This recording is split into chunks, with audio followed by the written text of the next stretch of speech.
Sur Radio LCF, la Chine en français, Pierre Picard est toujours avec nous. Aujourd'hui, la Chine est la première puissance commerciale et la première nation exportatrice. Et l'Asie est devenue le centre de gravité du commerce planétaire. Face aux tendances anti-mondialistes, le forum devrait défendre le libre-échangisme et l'ouverture qui s'inscrivent dans la politique chinoise, non ? Alors, effectivement, face à la mondialisation et à la multiplication qui est contradictoire des attitudes protectionnistes, on parlait du Boao qui va se mettre au travail dans quelques jours. Et jamais depuis quelques années, on avait vu tant de propos ou d'actions même anti-mondialistes et le début d'une éventuelle guerre commerciale qui n'est jamais une bonne solution. La meilleure solution, effectivement, c'est d'encourager une mondialisation, mais régulée, et donc avec des règles équitables entre les différents pays.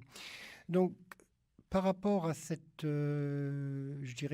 attitude actuellement des Américains, on peut suggérer trois hypothèses. Soit le président américain fait un test. Bon, a priori, il a reculé, notamment vis-à-vis de l'Europe ou vis-à-vis de la Corée du Sud. Donc peut-être qu'il cherchait à tester ses partenaires chinois. Et en parlant de la Corée du Sud, je vous coupe juste quelques secondes.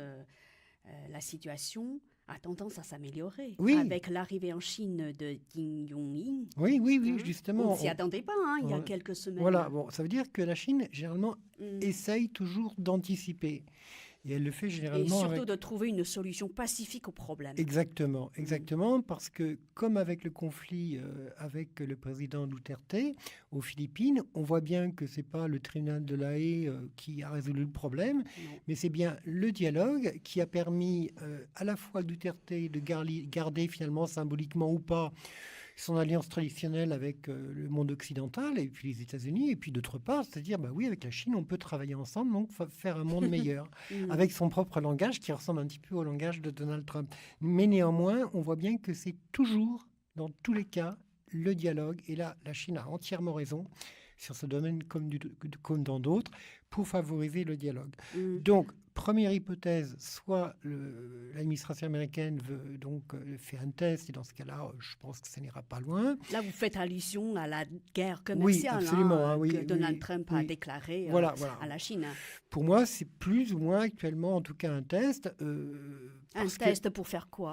En fait, si vous voulez, c'est généralement un test pour ses électeurs. C'est aussi un test parce qu'on croit qu'on a raison. C'est-à-dire qu'il a lancé un ballon d'essai. Ça peut être un ballon d'essai, puis et puis c'est vrai que le monde occidental fonctionne sur une époque qui est révolue, c'est-à-dire sur l'époque où elle dominait le monde, où elle attaquait tel pays, etc.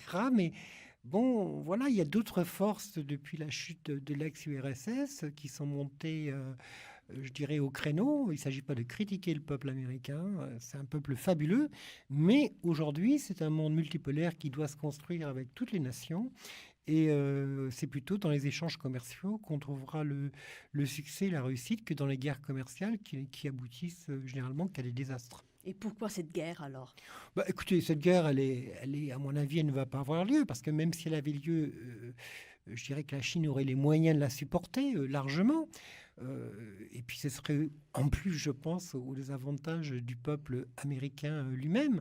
Alors, il y a peut-être des problèmes, effectivement, à voir. Il ne faut pas côté chinois, vous voulez dire ? Oui, il y a peut-être aussi des concessions à faire. Il y a peut-être, c'est vrai qu'il y a un déséquilibre important entre, je dirais, les échanges commerciaux sino-américains. C'est la vérité.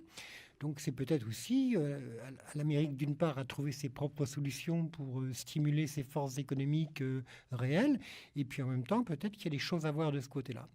Mais c'est jamais, dans tous les cas de figure, une guerre commerciale, ici comme ailleurs, qui favorisera la paix. Et puis après, il y a d'autres solutions, mais que l'on ne peut pas envisager, parce que les États-Unis, la Russie, la Chine sont des grandes puissances à la fois économiques mais aussi militaires.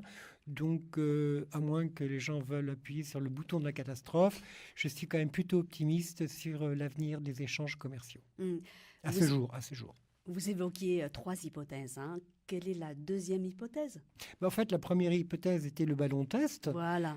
La deuxième hypothèse était en fait, on déclenche vraiment une guerre commerciale contre la Chine, et pas uniquement contre la Chine, contre tel ou tel autre pays. Et dans ce cas-là, ça va renforcer le sentiment, non pas patriote, mais nationaliste des pays. Et finalement, là, je pense que les États-Unis se trouveraient plutôt plus isolés et même économiquement défavorisés, puisque les Chinois ont également des intérêts américains et financiers aux États-Unis. Donc, je ne pense pas que cela puisse leur porter une bonne chance.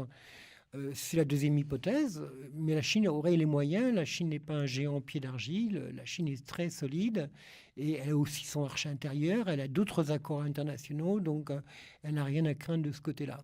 Donc c'est plus dans cette seconde hypothèse, je pense plutôt que ce serait une perte, je dirais, économique du côté occidental. De même que ce que l'on a fait avec la Russie, je pense que c'est pareil.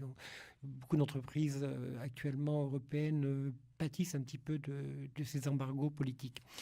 Et puis la troisième hypothèse, c'est la guerre totale. Hein, quand on voit qu'on n'arrive plus je dirais, à dominer le monde. Après, depuis la nuit des temps, il y a eu des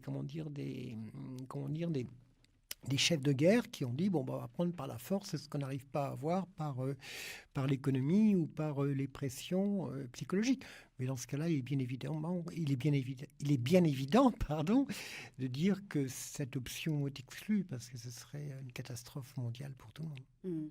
C'est plutôt l'hypothèse, la deuxième que vous privilégiez ou Moi, la première? je privilie la première pour le moment. Il faut attendre que le fil de la soie se déroule pour voir quels vont être la suite des événements. Mais on voit bien que la Chine ramène toujours, comme d'autres pays d'ailleurs, comme l'Europe l'a fait, en étant ferme sur la voie du dialogue. Et c'est uniquement par cette voie du dialogue et de partenariat, peut-être plus équilibré, peut-être plus juste. Il y a peut-être des choses à revoir. Toujours est-il que c'est uniquement par la voie du dialogue qu'on va formater et forger le monde de demain. Certains disent que si Donald Trump a lancé ce ballon d'essai, c'était précisément pour essayer d'abord de faire peur avant d'obtenir quelques avantages lors des négociations avec la Chine. Est-ce que vous partagez cette analyse? Vous savez, je ne suis pas un psychanalyste.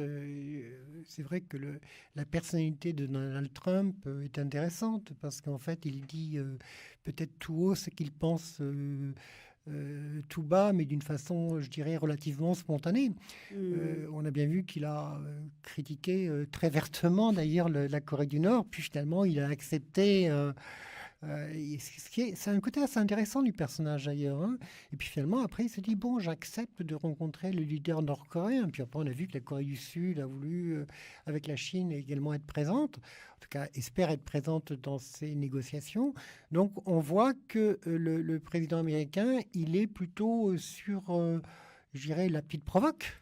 Hein, la petite provocation pour voir si ça va fonctionner ou pas. C'est son point fort, de toute façon. Et c'est son point fort, mais en même temps, je dirais que ça le rend quelque part sympathique. Dans le sens où d'autres dirigeants ont, je dirais parfois, la parole douce, mais derrière préparent des stratégies diaboliques.